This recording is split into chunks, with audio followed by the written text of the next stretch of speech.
اب دیکھیے گھر کے اندر بیٹھنے سے متعلق کیا بات کہی گئی.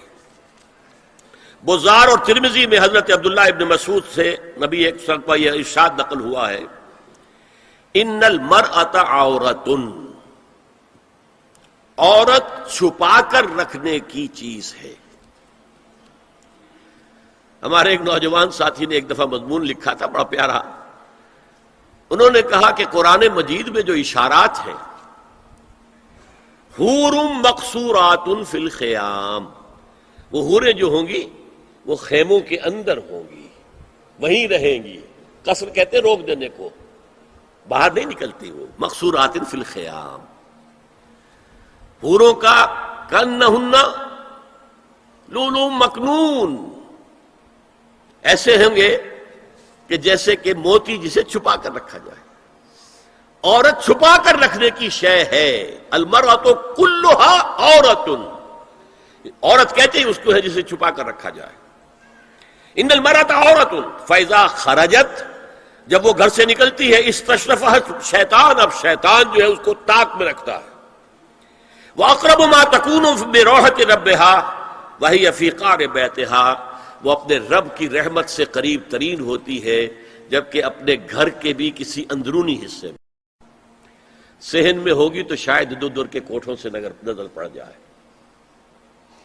اسی لیے فرمایا مردوں کے لیے مسجد میں نماز افضل 28 گنا، اور عورت کے لیے گھر کی نماز مسجد سے افضل، گھر کے صحن کی مسجد سے افضل، دالان کی صحن سے افضل، کمرے میں اس سے افضل، اور کمرے کی کوئی بغلی کوٹھڑی ہے تو اس میں سب سے افضل.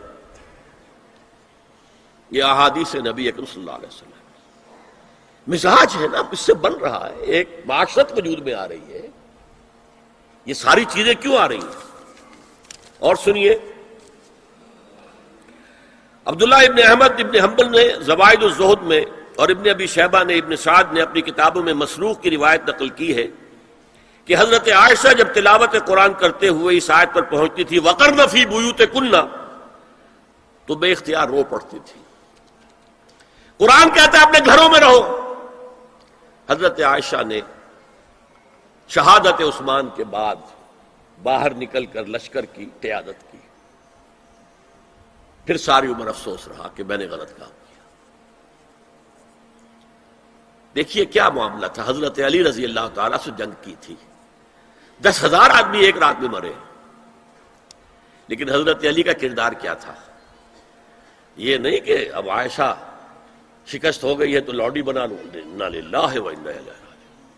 اتنا احترام کیا ہے، مدینے کی چند عورتوں کو ساتھ دے کر بڑے احترام سے مدینے پہنچا دیا، وہاں کی عورتوں، کوفے کی عورتوں کو ساتھ دے کر، اور صرف یہ کہا کہ آپ کی یہ ذمہ داری نہیں تھی، آپ نے یہ ذمہ داری خام خواہ لے لی.